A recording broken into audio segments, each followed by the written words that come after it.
ప్రజాస్వామ్యంలో చంద్రబాబు లాంటి తప్పుడు ఆలోచనలు ఉన్నాడు.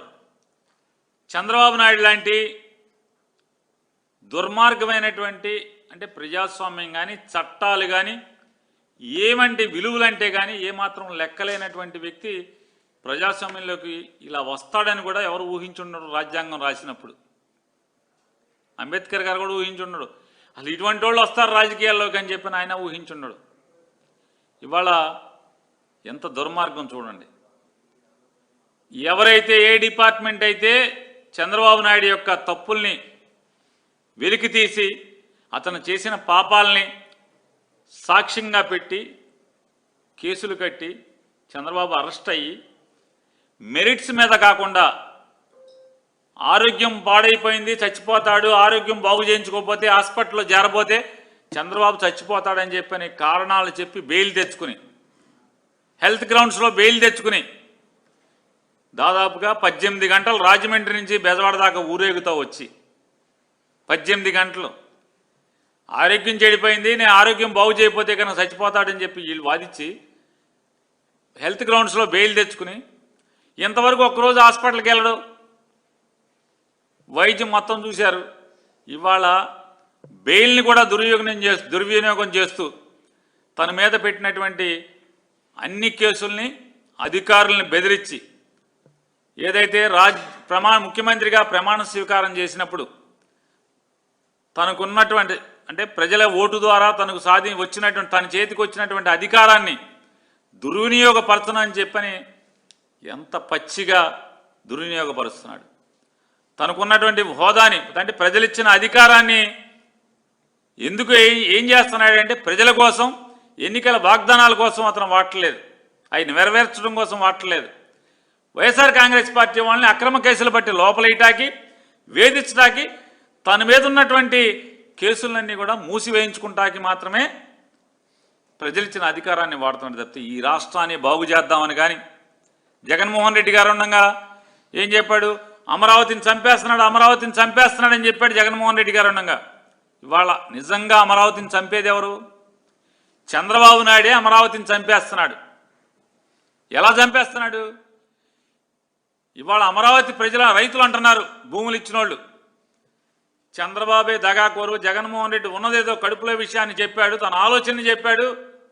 అరే బాబు, మీ దగ్గర శాసన రాజధాని ఉంచుతాను, విశాఖపట్నంలో ఎగ్జిక్యూటివ్ రాజధానిని పెడతాను, న్యాయ రాజధానిని కర్నూలులో పెడతానని చెప్పని శంషేర్గా చెప్పాడు. ఆ రోజేమో జగన్మోహన్ రెడ్డి మీద మమ్మల్ని రెచ్చగొట్టి మెడలో పచ్చకండ వలేసి మమ్మల్ని రోడ్లెంబడ పడి తిప్పించాడు. ఇవాళ ఏం జరుగుతుందా అంటే వచ్చిన ప్రతి సాఫ్ట్వేర్ కంపెనీని వైజాగ్ తీసుకెళ్ళి పెడుతున్నాడు. ఇక్కడంట అసెంబ్లీ ఉంటుందంట,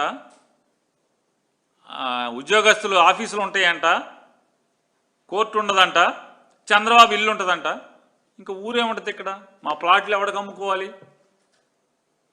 ఇక్కడికి పరిశ్రమలు రాకుండా లేదా ఒక్కొక్క కంపెనీలో 1000 మందో 1500 మందో 2000 మందో పనిచేసేటువంటి సాఫ్ట్వేర్ కంపెనీలు లాంటి పరిశ్రమలు కానీ అంటే ఉద్యోగ కల్పన కల్పించేటువంటి అవకాశాలు ఉన్నటువంటి పెద్ద పెద్ద సంస్థలు ఇక్కడికి రాకుండా అవన్నీ కూడా వైజాగ్ వెళ్ళిపోయి ఇక్కడ మా దగ్గరికి ఇట్లా మా భూములు ఎందుకు ఇచ్చామా అని వాళ్ళు ఏడిచే పరిస్థితికి వచ్చాం మేము.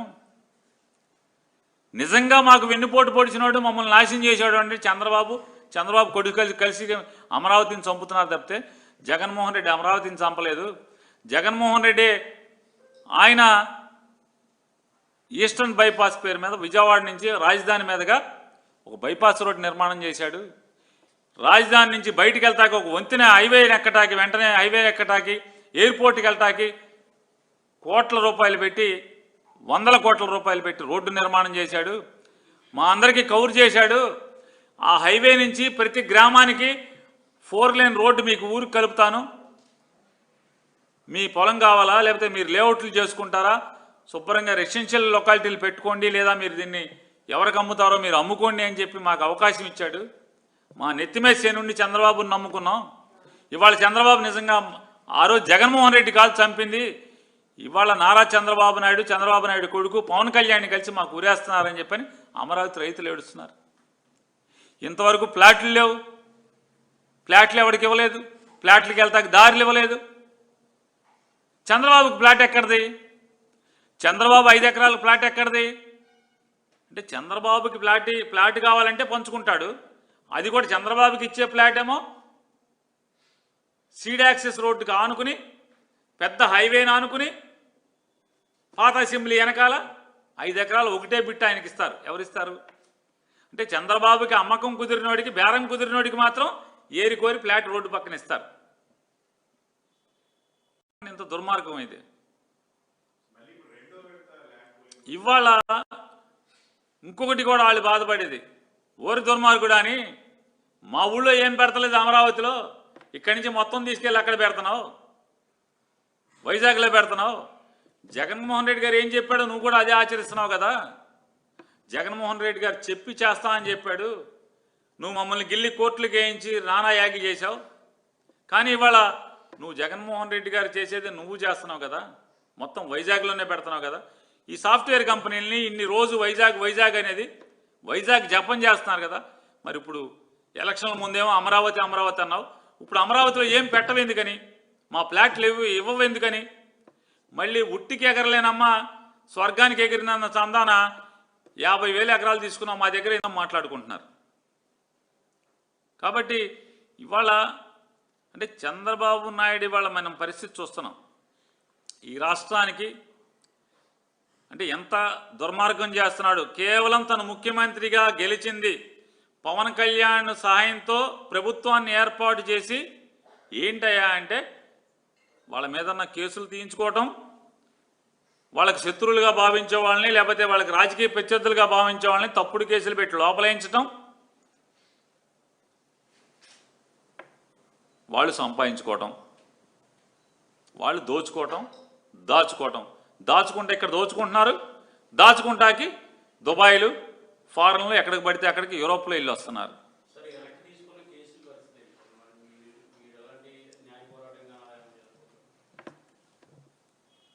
ఇవాళ ఈ సమాజం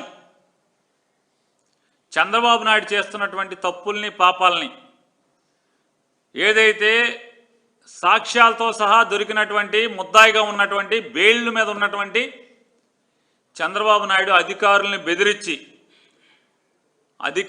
బెదిరించి జైళ్లలో వేస్తాను మిమ్మల్ని అని చెప్పి బెదిరించి ఇవాళ ప్రతి కేసులో కూడా తప్పుడు కాగితాల మీద సంతకాలు పెట్టించి అవన్నీ కూడా కోర్టులకు వేసినంత మాత్రాన ఇవాళ కేసుల్లోంచి క్లీన్ చీట్ తెచ్చుకోవటం అంటే నీకు నువ్వే దొంగ సర్టిఫికేట్ తెచ్చుకున్నంత మాత్రాన పునీతుడు అయిపోయావు అనుకోవద్దు చంద్రబాబు నాయుడు గారు. ఖచ్చితంగా నువ్వు చేసేటువంటి పాపాలకి ప్రకృతి తిరగబడుతుంది. న్యాయస్థానాలే ఇవాళ నీకు దొంగ సర్టిఫికేట్ ఇచ్చినటువంటి న్యాయస్థానాలే ఖచ్చితంగా మళ్ళీ నిన్ను బోన్లో వేయటానికి చట్టం మేరకు ఖచ్చితంగా కోర్టులో నిలబడతాయి అనేది కూడా నువ్వు తెలుసుకుంటే మంచిది.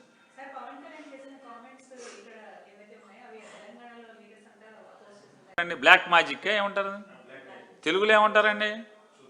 క్షుద్ర పూజలు చేసేవాడిని ఏమంటారు? మాంత్రికుడా? అంటే ఈయన మాంత్రికుడు హోదాలో అన్నాడా? అప్పుడప్పుడు మెడలో అక్కడిక్కడికి పూజలు చేసుకుంటా వెళ్ళిపోతూ ఉంటాడు కదా, ఆ మోడల్లో మాంత్రికుడు హోదాలో అన్నాడా? ఈ రాష్ట్రానికి ఉప ముఖ్యమంత్రి హోదాలో అన్నాడా?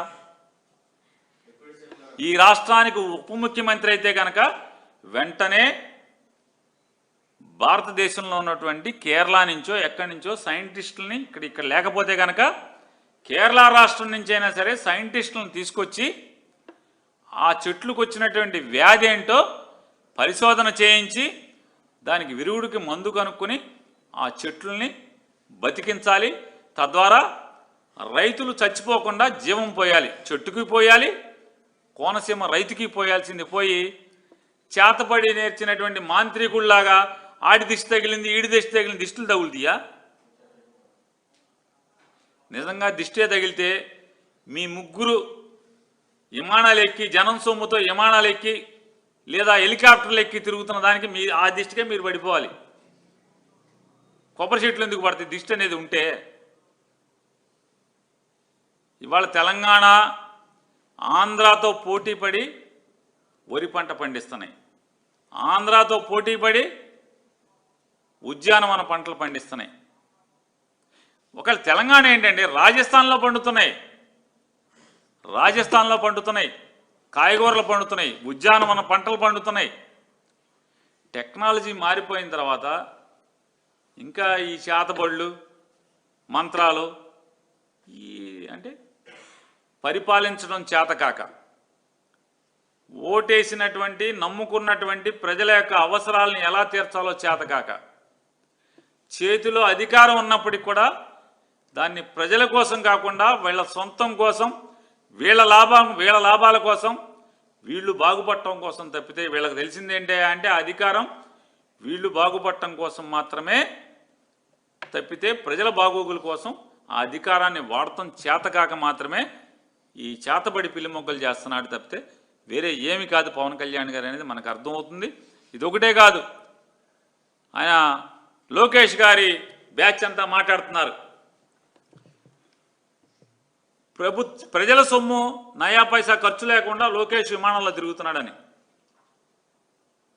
నేను ఒక సామాన్యుడిగా ప్రశ్నిస్తున్నాను లోకేష్ గారి బ్యాచ్ అందరినీ, అయ్యా లోకేష్ గారు లేదా పవన్ కళ్యాణ్ గారు మీరు తిరిగేటువంటి విమానాలు ఖర్చు ఎవరు పెడుతున్నారు?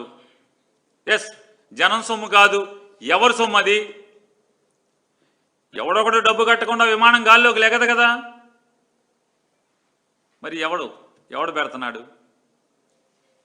అంటే మీరెవరన్నా బినామీలను పెట్టుకుని బినామీల చేత విమానాలు కొనిపించి తిరుగుతున్నారా ఫ్రీగా? లేదా రూపాయి లేకుండా మీకు విమానాలు పెట్టేవాడు ఎవడో? ఎందుకు పెడుతున్నారు? వాళ్ళకి 99 పైసలకి భూములు ఇచ్చేవాళ్ళు పెడుతున్నారా? వైజాగ్లో ఎకరా 50 కోట్లు విలువ చేసేటువంటి ఎకరం భూమిని 90 పైసలకు తీసుకుంటున్నటువంటి వర్సా సిర్సా బుర్సా ఇట్లాంటి కంపెనీలు వాళ్ళు పెడుతున్నారా? ఎవరు డబ్బులు కడుతున్నారు? ఛాలెంజ్ చేస్తున్నాను. విజయవాడ రావాలంటే కనుక 10 లక్షల రూపాయలు అవుతుంది. హైదరాబాద్ నుంచి విమానం వచ్చి మళ్ళీ వెనక్కి వెళ్తాకి 10 అంటే మీరు వచ్చిన ప్రతిసారి అంటే 6,000 రూపాయల టికెట్తో రావాల్సినటువంటి విమాన ప్రయాణం మీరు 10 లక్షలు ఖర్చు పెట్టి మీకు 10 లక్షలు ఖర్చు పెట్టి మిమ్మల్ని హైదరాబాద్ నుంచి బెజవాడ లేదా బెజవాడ నుంచి హైదరాబాద్ తీసుకెళ్లాలంటే కనుక 10 లక్షలు.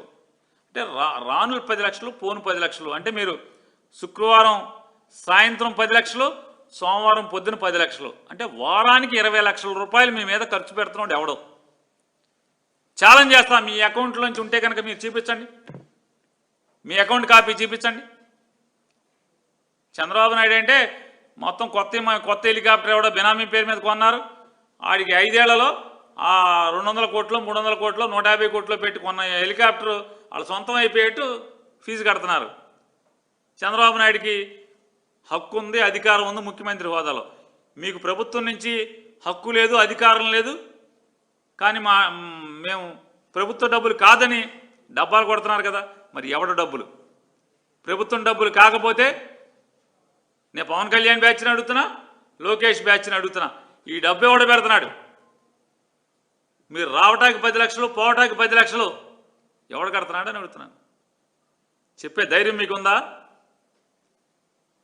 నారా చంద్రబాబు నాయుడు గారు మంగమ్మ శపథం చేసిన తర్వాత అసెంబ్లీకి రాకుండా ఉన్ననాళ్ళు ఆ 2.5 ఏళ్ళు జీతం తీసుకున్నాడా తీసుకోలేదా అని సాక్షాత్తు పేరుని నానిగా సమాచార హక్కు చట్టం కింద పడితే ఇంతవరకు కాగితం సమాధానం చెప్పే దిక్కులేని ప్రభుత్వం మీది. ఇవ్వలేడా? శంషేర్గా ఇవ్వలేరా? తీసుకోకపోతే తీసుకోలేదని, తీసుకుంటే తీసుకున్నా అని ఇవ్వాలి కదా.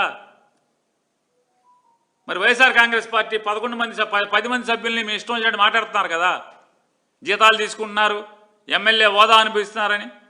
నువ్వు అనిపించలేదా నారా చంద్రబాబు నాయుడు అని అడుగుతున్నాను.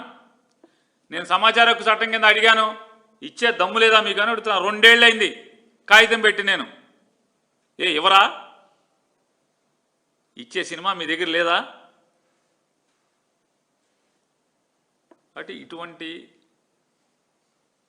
మీరు సంపాదించుకుంటాకి దోచుకున్నది దుబాయ్లో దాచుకుంటాకి యూరోప్లో దాచుకుంటాకే మీ సమయాన్ని వాడుతున్నారనేది మనకు అర్థమవుతుంది కదా.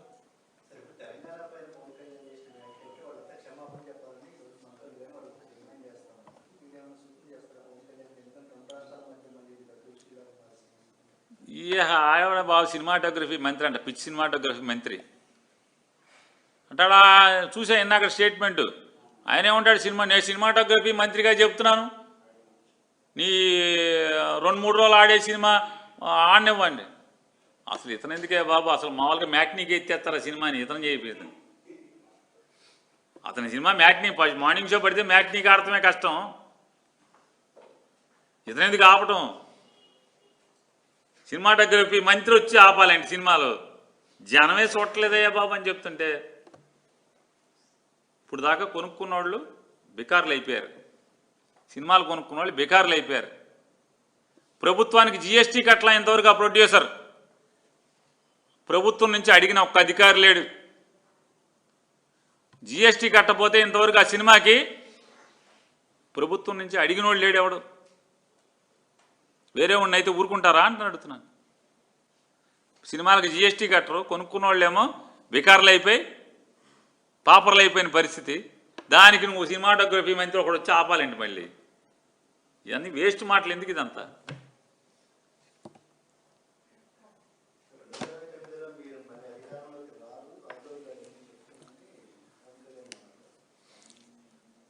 రాజోల్ గడ్డ నుంచి కాకపోతే పిఠాపురం నుంచి గడ్డ నుంచి, పిఠాపురం కాకపోతే తెలంగాణ గడ్డ నుంచి. ఎందుకంటే నువ్వు ఉండేది తెలంగాణనే కదా. తెలంగాణ గడ్డ నుంచి నువ్వేది మాట్లాడినా జగన్మోహన్ రెడ్డి గారు ప్రజలకి మేలు చేశాడు 5 సంవత్సరాలు. మీ విష ప్రచారం వలన, మీ తప్పుడు మాటల వలన, దుర్మార్గమైనటువంటి అసత్య ప్రచారం వలన, విషం చెమ్మటం వలన ప్రజలు ఆ రోజున జగన్మోహన్ రెడ్డి గారి యొక్క మంచిని గుర్తించలేకపోయారు. 6 మాసాలు తిరిగేప్పటికి మీరెన్ని పాపాలు చేశారు, ఎంత విషం చిమ్మారో ప్రజలు గమనించారు. కాబట్టే ఇవాళ మన కళ్ళకి గంతలు కట్టి విషం చిమ్మి ఒక మంచోడిని మనకి ముఖ్యమంత్రిగా కానివ్వకుండా చేశారనేది ప్రజలు ఫీల్ అవుతున్నారు. ఖచ్చితంగా ప్రజలు చంద్రబాబు నాయుడు, పవన్ కళ్యాణ్, లోకేష్, మోడీ అందరూ కలిసి వచ్చినా కూడా జనం గుండెల్లో జగన్ పట్ల ఉన్నటువంటి ప్రేమని తగ్గించడం వీళ్ళ తరం కాదనేది ఆయన గుర్తించే రోజు